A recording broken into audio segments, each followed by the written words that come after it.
pensar que cuando se crea la sección de arquitectura de la Academia Francesa, que dice una especie de puntapié inicial de una suerte de estudio riguroso de la arquitectura y surgimiento más de las escuelas de arquitectura moderna, se dice algo así como que se quiere que la arquitectura tenga la contextura o el rigor del trabajo que hacen los filósofos, ¿ya?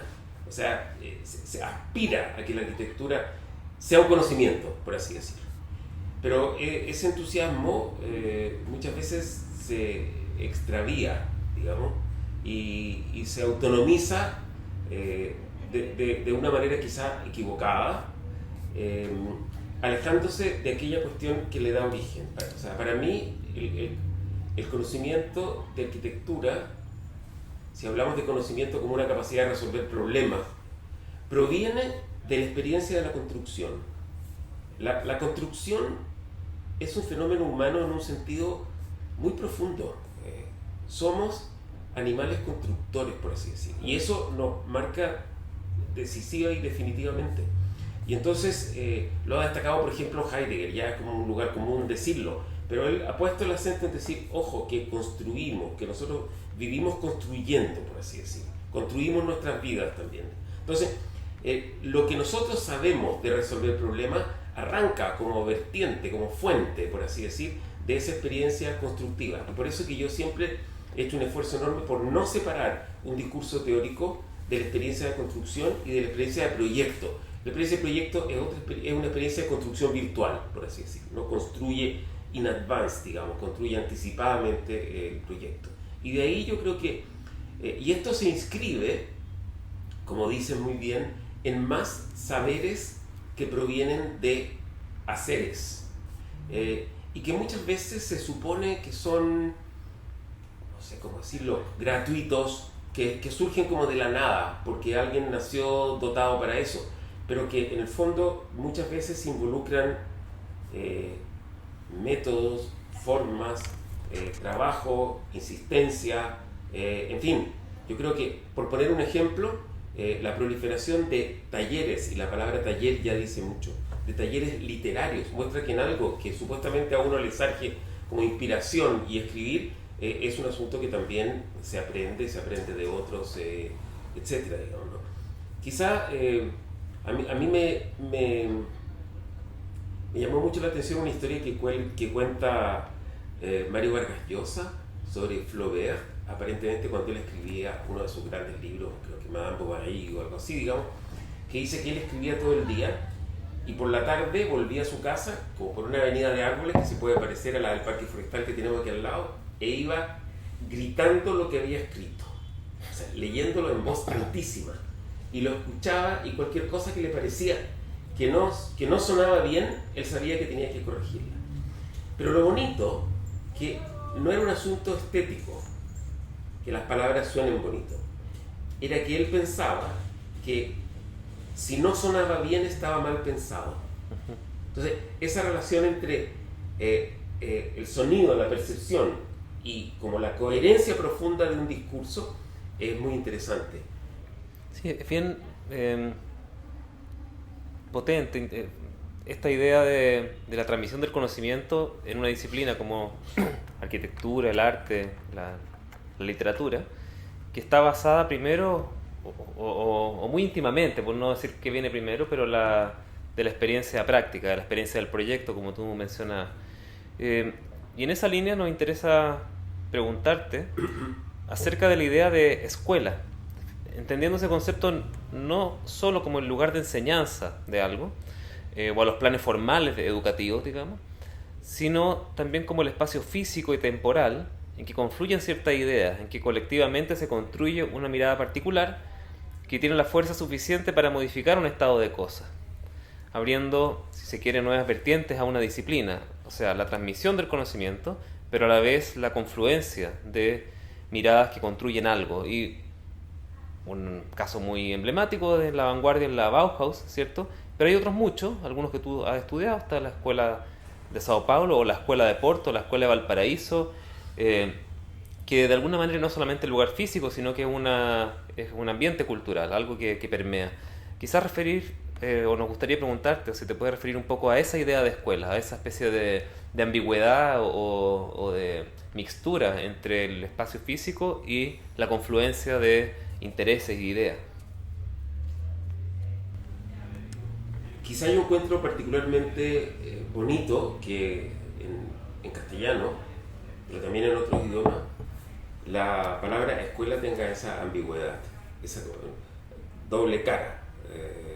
Significa tanto un lugar donde se transmite el conocimiento o tanto el lugar donde se comparten, yo diría, se comparten conocimientos, pero también se comparten saberes, se comparten valoraciones y convicciones, ¿no? Eso es lo que hace una escuela, en definitiva.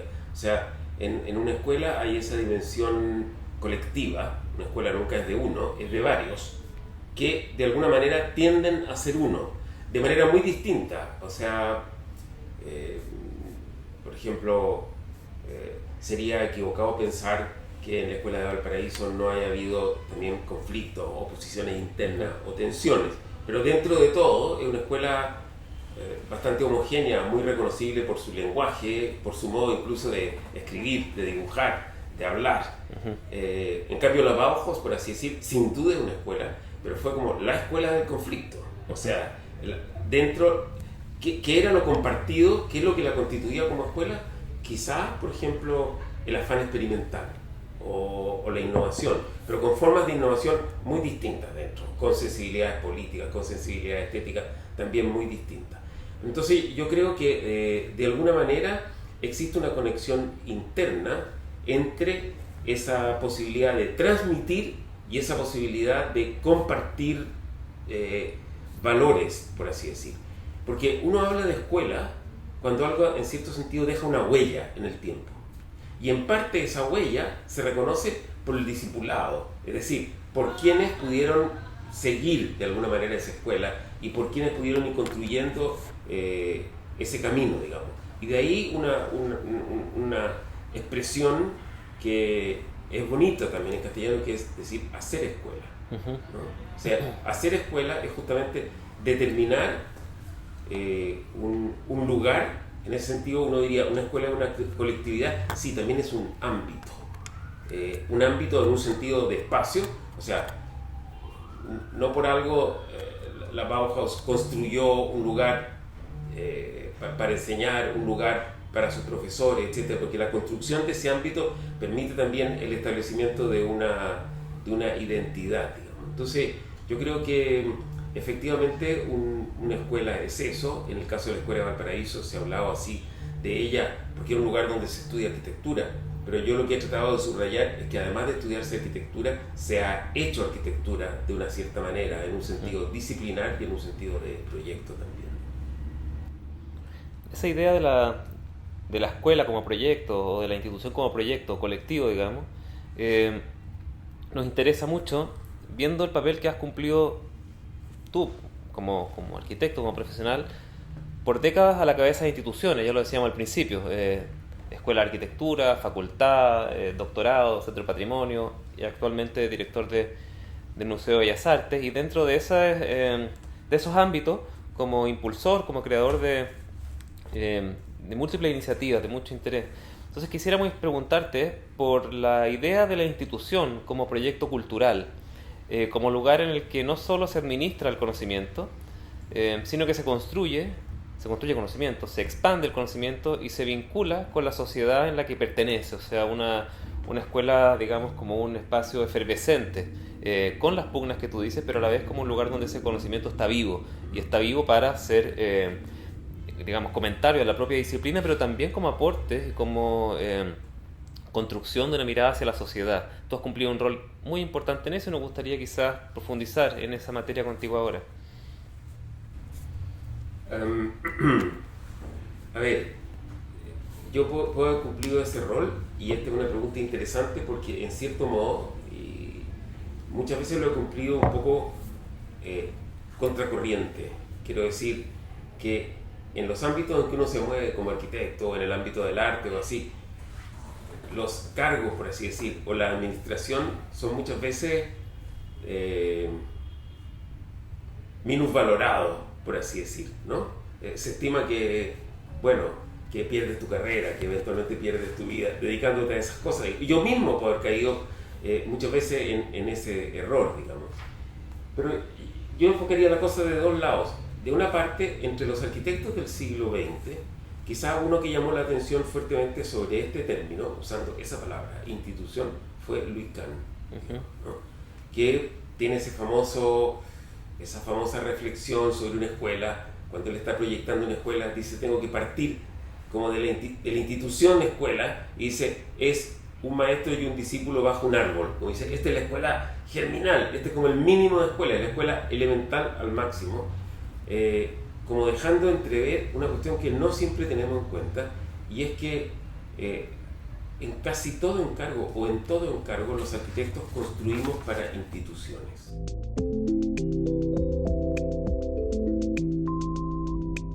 Ahora, en un plano más particular, pero siguiendo en esto del centro de la periferia, me gustaría ver la experiencia tuya, personal, como intelectual, porque has asignado a tu infancia la ruralidad, a la formación musical de ciertos maestros singulares como Cirilo Vila, que lo acabas de mencionar, y al contacto temprano con un mundo de ideas, de la intelectualidad, de ciertos textos, previo al aprendizaje formal de la arquitectura, un rol bien central en tu propia formación intelectual, o sea, desde esta periferia, llamémosle como decíamos antes, desde la ruralidad de Colchagua o desde la periferia de otros ámbitos del conocimiento, como la música, para luego caer a la formación universitaria en el campo de la arquitectura. ¿Cómo eso ha influido tu forma también de ver la propia arquitectura o de entender esa noción de la cultura como un horizonte amplio y no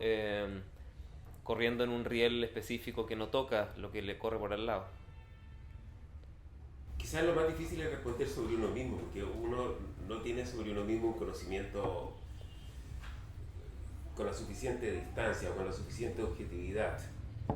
Pero si me forzara a decir algo, digamos, quizás lo que ha caracterizado más mi trayectoria sea esa capacidad de sostener una tensión, sostener una tensión. Por ejemplo, han mencionado mis primeros años, y yo desde muy niño, no sé, fue, por ejemplo, curioso y me interesé por fenómenos como la música, como la literatura, como la poesía, donde podía, porque no tenía demasiadas fuentes, pero donde podía yo agarraba algo, digamos, abría un libro, buscaba algo, leía en cuanto pude leer, etc. Pero como dices tú, yo vivía en un mundo rural y me apasionaba ese ritmo, esa faena, eso concreto. O sea, saber lo que es una aradura y un cruce, saber cómo se hacen los riegos, saber cuáles son las faenas de los animales, saber cómo se miden. Por ejemplo, yo recuerdo muy bien que de niño los tratos con los trabajadores se hacían en varas, por ejemplo, ¿ya? Y las varas se medían con el paso del caballo. Entonces, después uno estudia arquitectura y descubre que las varas están en la fundación de ciudades.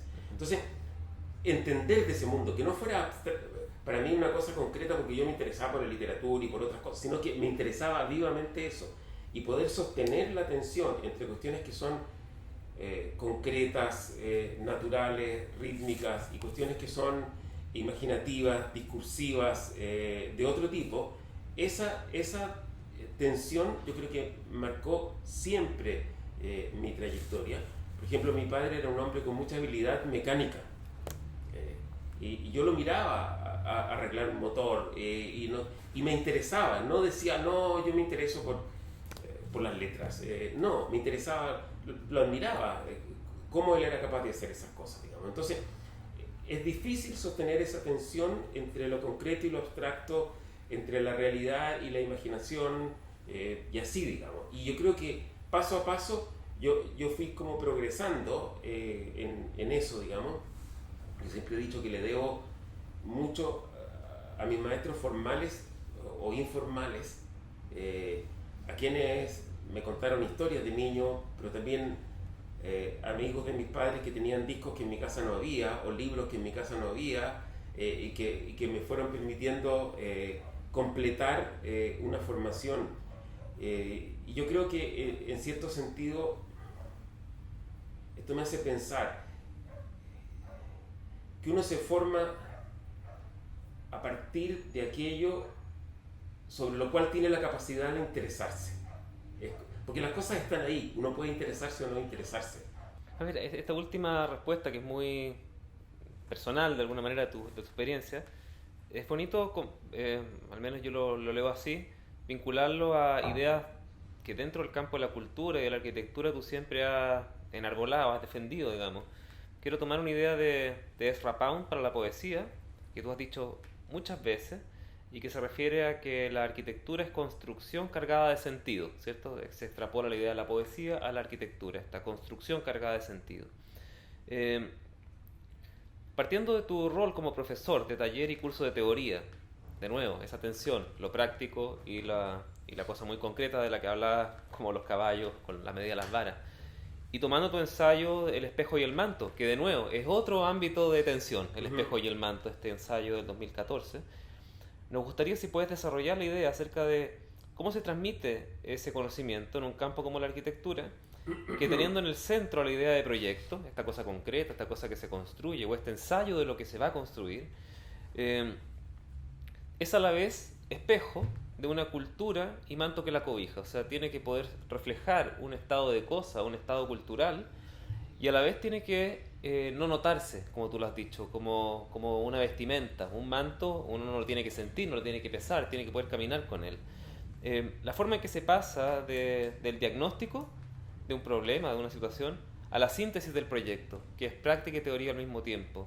La metodología empírica del taller, del trabajo colectivo. O sea, si pudieras profundizar un poco en cómo esa particularidad de esta disciplina se transmite, cómo se puede trabajar con ella para que otros la aprendan y para que otros la pongan en práctica. Yo creo que es difícil enseñar arquitectura. Y es difícil en parte por esa tensión entre discurso y praxis, digamos. Uno podría decir, enseñar, comillas, teoría de la arquitectura es más sencillo porque es como enseñar historia o enseñar otra disciplina. Yo transmito algo. Sí, pero en arquitectura, si tú solo haces eso y no eres capaz de relacionar ese discurso con situaciones arquitectónicas o casos arquitectónicos específicos, ese discurso se convierte en algo, no sé, a lo más como una culturización de un arquitecto. Entonces, si bien el discurso comparte métodos y formas de transmisión con otras disciplinas, su relación con el mundo concreto de la arquitectura es más compleja. Ahora, en el ámbito del taller, yo tuve esa como fortuna o fatalidad, digamos, de que durante varios años hice introducción a arquitectura y taller de primer año a los mismos estudiantes que me tuvieron que padecer en 2 cursos, digamos, no sé, pero eso me ayudó mucho a entender estas cuestiones, digamos. Y yo creo que en el caso del taller, la complejidad viene de que surge más del mostrar que del demostrar. O sea, uno tiene que lograr. Yo a veces decía, el gran esfuerzo, sobre todo cuando uno parte enseñando arquitectura, es compartir una mirada. Que cuando yo tengo este vaso acá, yo veo el vaso y tú veas el vaso y veamos el mismo vaso. Si no compartimos esa mirada, no podemos hablar de nada, porque vamos a estar como hablando 2 idiomas. Entonces, ese esfuerzo por acercamiento sucesivo hasta compartir una mirada y quizás generar en el estudiante una dinámica que es creativa y que es propia, es a ratos bastante difícil. Yo diría que es como un arte en sí mismo, digamos, ¿no? Y en ese sentido, lo que en el último tiempo he sostenido más, porque me terminé convenciendo de eso, es que es una combinación virtuosa de entusiasmo y rigor, lo que uno tiene que lograr inyectar en la enseñanza de la arquitectura. porque el solo entusiasmo da muchas veces resultados livianos, por así decir, o sin contenido. El solo rigor impide que la arquitectura o que cualquier tipo de arte, o entendiendo arte en un sentido bien amplio, surja de ese medio que tiene tantos componentes emocionales, incluso eróticos, diría yo, y es imposible que sin esos componentes realmente se alcance un buen nivel. Y un poco en esa línea, ¿cómo te enfrentas tú al proyecto? Al proyecto, digamos, de arquitectura. En el discurso del Premio Nacional, tú dijiste, la inteligencia de la obra es resolver problemas. No se trata de escoger opciones, sino que de generarlas. Y antes hablabas de la idea del mostrar. Yo recuerdo esa frase tan linda de Richard Sennett en El Artesano que dice, el principio de la instrucción es mostrar, no hablar, digamos.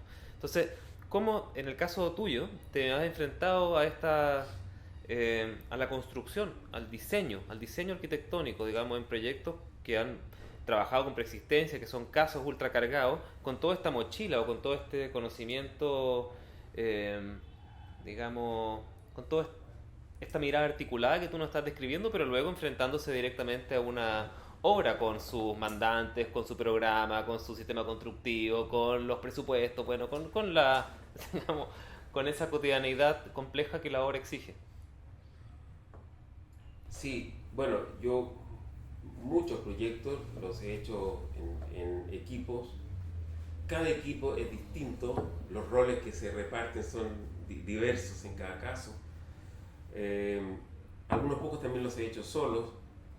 Y para preguntar cómo uno lo enfrenta, o yo cambiaría la pregunta, ¿cómo uno contribuye a un proyecto? Quizás una pregunta que yo puedo tratar de responder, pero que habría que preguntársela también a los demás, a los que trabajaron con uno. ¿Qué cosa uno aportó en el camino o cómo lo enfrentó? A ver, yo diría que, en primer lugar, tú tienes mucha razón. Yo, por mi posición, tanto tiempo, tan dedicado a cuestiones académicas, etcétera, podría haber asumido respecto a los proyectos una posición como un poco más distante, como decir, se trata de ver más o menos qué posición uno asume y no sé qué, y luego tendrá un equipo que se ocupe de estas cosas que a veces son administrativas. Nunca he querido eso, digo. Nunca he querido eso, porque me parece que muchas veces es en esas otras instancias que se resuelven cuestiones fundamentales de los proyectos. Así que, personalmente, me ha interesado, esa es una primera posición quizá en los proyectos, desde la precisión del encargo hasta el último acto administrativo, pasando por todas las etapas. Hay gente que me dice, pero ¿cómo? Tú ibas a las visitas de obra, pero piensas que no, por supuesto que todas las visitas de obra que tenía que ir, y me complicaba mucho si no podía ir, digamos, porque son cuestiones fundamentales que ahí se resuelven, digamos. O sea que lo primero es enfrentarlo como en todo su proceso, como en toda su complejidad, en su cuestión trascendente y en su cuestión, no sé, la arquitectura a rato es bastante brutal, por así decirlo. O sea, lo difícil es mantener la orientación y la brújula cuando uno está rodeado de escombros, con problemas estructurales, con un problema con los trabajadores, con no sé qué, y lograr mantener la brújula, porque se hace en medio de todo eso y no se hace en un mundo ideal como podrían decir los libros, quizás. Un segundo punto quizás, que quizás yo pueda haber contribuido en distintos proyectos, como a situarlos en un contexto mayor, como para decir, este problema se parece a este otro, o se parece a este otro, o se resolvió acá de este modo, y contribuir a expandir un poquito el campo del proyecto, no recurriendo solo a las 3-4 fórmulas que uno tiene, sino ampliando y trabajando con otra gente y ofreciéndole un panorama un poco más amplio. Volviendo a citar al querido Cirilo Vila, una vez decía, todo depende de la música que uno tenga en la oreja, cuánta música uno tiene en la oreja. Entonces, cuánta arquitectura uno tiene en el ojo también, es una cosa que contribuye como a situar, a expandir el campo de un encargo, ¿no? Y quizá, nada, que en ese intento por generar simultáneamente discurso y forma, digamos. En todas las artes de repente hay algún tipo de discurso, digamos. Hay discursos muy distintos. El de la pintura de Leonardo es distinto al de la pintura de Alberti, por ejemplo. Pero como que la arquitectura tiene una dosis de discurso un poco mayor que otras artes, entre otras cosas, porque tiene que dar con más fuerza cuenta y razón de lo que hace, ¿no? O sea, esta es la famosa historia de Fidias, que lo ponen preso porque lo acusan de estarse robando el oro para la estatua de Atenea, ¿verdad? Entonces, tiene que dar cuenta, tiene que decir, no, yo recibí este oro, aquí está, o sea, yo propuse esto y lo cumplo de esta manera. Los arquitectos tenemos que actuar frente a clientes, frente a comités, frente a asambleas, frente a empresas constructoras, y eso nos obliga no solamente a inventar algo, sino también a dar cuenta y razón de ese algo, digamos. Entonces, para mí, esa relación de palabra y figura, por así decir, de discurso y forma, es una cosa que me ha acompañado mucho también en los proyectos, digamos. Y quizás también trabajando como con mucha pasión, no solamente de una manera como intelectual, intentando comprender los casos, digamos, ¿no? Creo que también debiera decir que yo he sentido con fuerza la responsabilidad del proyecto. Ese sería un aspecto que a veces no se toca, pero es un aspecto como ético del proyecto.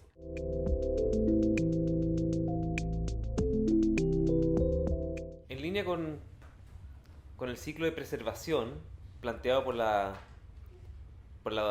UNESCO, por la doctrina internacional y tal, pero muy vinculado a este último punto que tú estabas señalando también, del conocimiento acumulado de otros arquitectos, de los proyectos, el hecho de que no existe una solución única, sino que esas soluciones son múltiples y se van acumulando en este campo disciplinar.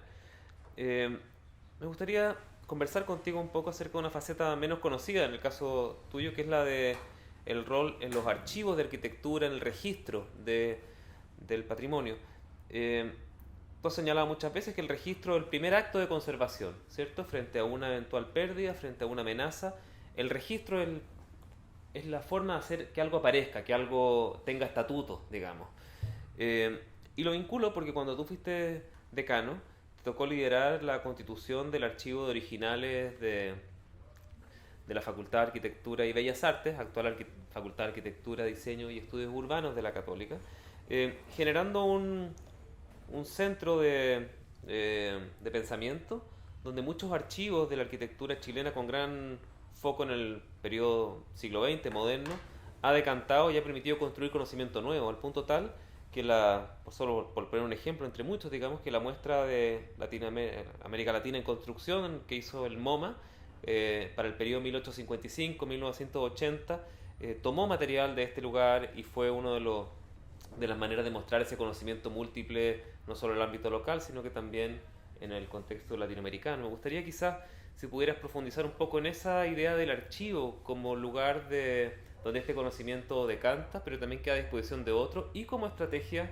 de preservación, como primer paso de preservación, a veces de obras que ni siquiera se construyeron, o que se demolieron, o que se enajenaron, digamos, muy notoriamente durante los años de uso. Me alegra que ponga ese caso porque para mí personalmente es una de las grandes satisfacciones, que uno haya sembrado una semilla y que esa semilla haya fructificado durante ya un periodo importante. Eso lo echamos a andar, no sé, entre 94 y 96, por ahí, o sea, ya ha pasado un buen tiempo.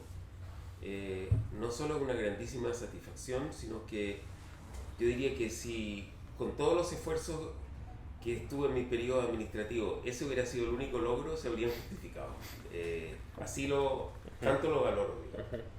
Y la historia, como suele ocurrir, pues viene del periodo que yo estuve el año 90 en Harvard, y siempre tuve un interés por la investigación, y además de mis obligaciones docentes allí y de asistir a conferencias muy interesantes y todo, me interesé por los archivos que ellos tenían. Y me di cuenta que, por ejemplo, tenían un archivo CERT, que tenían un archivo de Le Corbusier, y en esa época yo trabajaba mucho sobre Le Corbusier, y por tanto para mí ir a esos originales que ellos tenían guardados en Harvard, creo que sobre todo del Carpenter Center o cosas que se habían hecho allí, fue como una satisfacción enorme, digamos. Y ahí surge diríamos en Chile, el bichito de decir, bueno, ¿y por qué nosotros no podríamos tener algo así también, digamos, ¿no? Porque eso tenía un sentido bastante profundo, no solo para la arquitectura, sino para la universidad. Y yo creo que la universidad poco a poco en distintos flancos ha ido descubriendo esto, en el campo de la literatura, en distintos campos, digamos, en los campos del arte, porque uno se da cuenta que la universidad adquiere a través de ese tipo de, digamos así, repositorios con potencial de creatividad, porque no solo guardar cosas, guardar cosas que son capaces de dar frutos, digamos, adquieren como una tercera dimensión, adquieren como otro, y que eso nos habla de la complejidad de la universidad. El gran rector que fue Juan de Dios Vial Correa en alguna ocasión decía, la universidad desde muy temprano publicó libros. No, oye, pero ¿por qué las universidades publican libros? Eso corresponde a las editoriales. Pero algunas de las grandes editoriales del mundo son de las universidades. No sé, MIT Press, por decir algo, o cualquier otro. Oxford Press, o qué sé yo. Y por tanto, para mí, esa idea de ¿por qué no? ¿Por qué no podríamos hacerlo, digamos? Y bueno, como comprobé tanto tiempo, primero está tener una chispa, tener una idea, que siempre es lo más fácil, pero luego está el músculo para empujarla, ¿no? Y no fue sencillo, convencer de la importancia de esto a muchas instancias dentro de la universidad, fuera de la universidad, pero por esas fortunas de la vida se dieron las cosas como para que lográramos hacerlo, porque esto se juntó con la celebración del centenario de la Escuela de Arquitectura.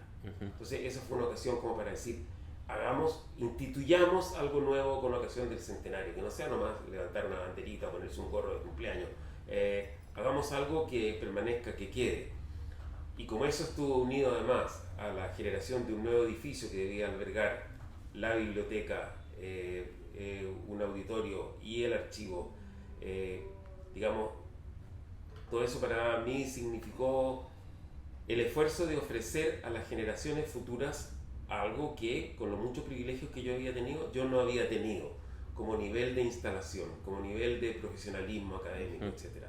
Entonces, ese fue como un elemento que articuló un conjunto de cosas y que me parece que los ejemplos que tú pones de ese caso y ha salido para esa y para otras más exposiciones internacionales, materiales que se generan ahí, y alguna vez vienen investigadores extranjeros, y todo eso creo que da a la universidad, a sus profesores, a sus estudiantes, a sus administrativos, un peso, un nivel, una densidad, que es la que creo que tenemos que alcanzar como deber para nuestras culturas, nuestros países y nuestras sociedades. Ese es como, en el fondo, eso es lo que está detrás, digamos, ¿no? Alguna vez alguien un poco molesto con mi iniciativa dijo que ese proyecto era mi juguete personal. Yo hace hartos meses, a lo mejor años, que ni piso el archivo y lo usa otra gente y demuestra que son cosas que tienen vida por sí mismas y no son solamente... entonces, que uno haya podido unir una experiencia, una idea y un conjunto de circunstancias para que algo como eso surja, son los regalos que hace la vida. Mira, vamos a ir quizás ya encaminándolo al final de esta muy fascinante conversación. Y me gustaría ir a un plano más de la idea del maestro y el discípulo. Como hemos dicho antes, son muchos los arquitectos que se reconocen herederos de Fernando Pérez, de una u otra manera. Sin embargo, la práctica académica y profesional enseña que el aprendizaje es una calle de doble vía. Fernando Pérez tiene sus maestros, nombrado Cirlo Vila, es conocida tu relación muy cercana, probablemente personal, pero sobre todo intelectual, con gente como personajes como Rafael Moneo, digamos, y a la vez la relación con los discípulos, con los, ¿cómo ponerle? Compañeros de trabajo más jóvenes, no lo sé. Entonces quería preguntarte por la forma en que esas trayectorias múltiples, digamos, las trayectorias del maestro, pero también las trayectorias del discípulo, entran a formar parte del profesor, cómo permean, digamos. Te fijas que no es solamente un dar, sino que también es un enriquecimiento probablemente y un cambio en tu propia forma de comprender la arquitectura, de ejercer la práctica. A ver, yo quisiera comenzar diciendo que esto es una cosa que se ha dicho mucho y con la cual yo siempre tengo problemas porque yo he tenido la fortuna de enseñar a una generación de arquitectos de una calidad y de un talento excepcionales, digamos. Entonces uno no puede como atribuirse. Para mí eso siempre resulta como muy incómodo y no por una falsa modestia, sino por una dosis como de realismo. Y yo a veces me he preguntado sobre todo en qué he podido yo contribuir a esas formaciones. Yo creo que en parte como profesor directo, porque no sé, le hice los cursos de taller, introducción a la arquitectura, etcétera, pero quizás también en calidad, por ejemplo, de director de la escuela y de decano, siendo capaz o habiendo intentado generar un clima de fertilidad colectiva que hiciera nacer o que cristalizara esos talentos que son los que ellos tenían, digamos, ¿no? De la gente que tú has nombrado. Eso por una parte. Por otra, efectivamente, el asunto es como de ida y vuelta. Yo recuerdo cuando yo comencé a idear una nueva manera de hacer el taller de primer año, para mí era un esfuerzo gigante imaginar un encargo para un estudiante, imaginar una tarea, y yo tenía que esforzarme por imaginarla, formularla, escribiéndola, y muchas veces gastar un tiempo en yo intentar encontrar soluciones para lo que yo estaba proponiendo.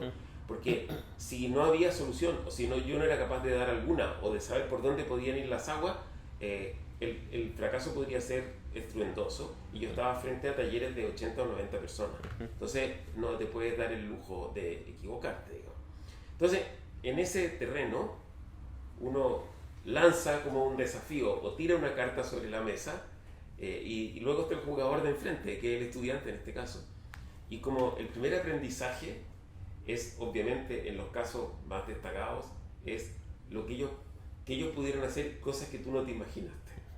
O sea, a partir de las mismas reglas, por así decir, las que todavía, sí, algunas corresponden a las que uno había pensado, pero de repente dices, uy, lo que se le ocurrió a este, digamos. O sea, y eso es parte de un ciclo como de fertilización que introduce como un proceso virtuoso, porque como los estudiantes aprenden además no solo de los profesores, sino unos de otros ferozmente en un taller, el generar un clima, un conjunto de soluciones de calidad o de una calidad para arriba, con algunos casos excepcionales, es impresionante y uno de eso aprende. Yo recuerdo, y creo que lo he citado muchas veces, que en una de esas correcciones en que teníamos 80 trabajos en una mesa enorme, entró Alberto Cruz a la sala y me dijo así, esta es tu obra, me dijo. Y yo me quedé completamente como descolocado, así, ¿cómo va a ser mi obra? Primero, hacer el trabajo de los estudiantes, y segundo, yo creo que mi obra sea unos proyectos, no es lo que hacen estos niños, o sea, no, pero después entendí lo que él quería decir, digamos, ¿no? Entonces ese es como, yo creo que como un primer nivel de aprendizaje es el ser sorprendido por la manera en que tus ideas pueden fructificar en estudiantes de calidad. Ahora, luego existe un privilegio que yo he tenido, no sé cuánta gente lo ha tenido, pero algunos sí, digamos, de trabajar con algunos de esos mejores estudiantes como iguales, como profesionales, digamos. Y en ese caso son gente que ya recibió también otros estímulos, que se desarrolló, que no sé qué, y que te pueden hablar de igual a igual, digamos. Y muchas veces uno aprende de ellos, digamos. O sea, por una parte, reconoce, es como lo mismo en cierto modo. A veces uno reconoce ciertas cuestiones que ha planteado, pero al mismo tiempo las ve desarrolladas de un modo que no imaginó, digamos, ¿no? Y muchas veces encontrando soluciones de nuevo que uno no sería capaz de encontrar. Entonces yo creo que quizás cargando un poco las tintas, pero no tanto, uno podría decir que el supremo privilegio de un profesor es ser superado por su estudiante, en cierto modo. O sea, porque no es un asunto como de jerarquía que dejas siempre subsumido, sino que sin perder tu posición o tu influencia o lo que puedas aportar, de pronto te das cuenta que has sido capaz de generar un árbol que tiene mayor altura o más sombra o más envergadura o lo que sea, digamos, ¿no? Hemos hecho una reseña de tu trayectoria que es bien muy diversa y muy notable desde la obra, lo hemos visto las instituciones, la teoría, la investigación, la gestión. Y aún así está en plena actividad, digamos, está aquí dirigiendo una institución muy importante para el país, como el Museo de Bellas Artes. Pero en este punto de tu trayectoria, si tuvieras que definir una búsqueda común, ¿te fijas? Si uno ve esta diversidad, pero me interesa ver cuál es ese punto común, ese mortero, ese aglutinante, que tú dirías que es como un hilo que conecta esa diversidad o que guía tu trayectoria incluso en su separación temporal e institucional y tal. ¿Cuál crees tú que sería esa preocupación, ese hilo de Ariadna, digamos? Tal vez uno lo podría sintetizar en la idea de una poética, entendiendo poética en la vieja raíz griega de poietica, que tiene que ver con poiesis y que tiene que ver con producción. Yo diría que lo que a mí en cierto modo me ha fascinado y me fascina es, por así decir, en cualquier plano, la producción inspirada. Y eso en el plano de las instituciones que hemos hablado acá, o en el plano de los libros y de la literatura. En el fondo, a mí siempre me ha interesado mucho la literatura, pero dentro de la literatura lo que más me ha interesado siempre ha sido la poesía, que he seguido mucho a lo largo de toda una vida, que hasta en privado yo mismo he practicado, pero más allá de eso, no es la poesía en el sentido, como decía Godofredo Yomi, de la versificación, sino de una poética. Y yo creo que eso mismo, tener el privilegio, la posibilidad de que una cosa como en este caso el Museo de Bellas Artes, que es una tarea para mí completamente inesperada, pueda tener algo también de producción inspirada. Cuando las instituciones son tan viejas, uno puede aspirar a poco más que hacerlas funcionar bien durante algún tiempo, pero que ese tiempo contenga a lo mejor algún grado de esa inspiración. Por algo la palabra museo proviene de las musas, y las musas son, por definición, aquello que trae las cosas como de un mundo a otro, ¿no? Eso es lo que es la inspiración, que de nuevo tiene que ver con la respiración. Yo creo que esa idea de poder un poquito inspirar a una institución, un poquito contribuir a revitalizarla, con todo lo que eso significa, resume mucho de lo que consciente o inconscientemente yo he procurado hacer en los más diversos campos. Yo creo que esa palabra poética en cierto modo resume ese punto de vista.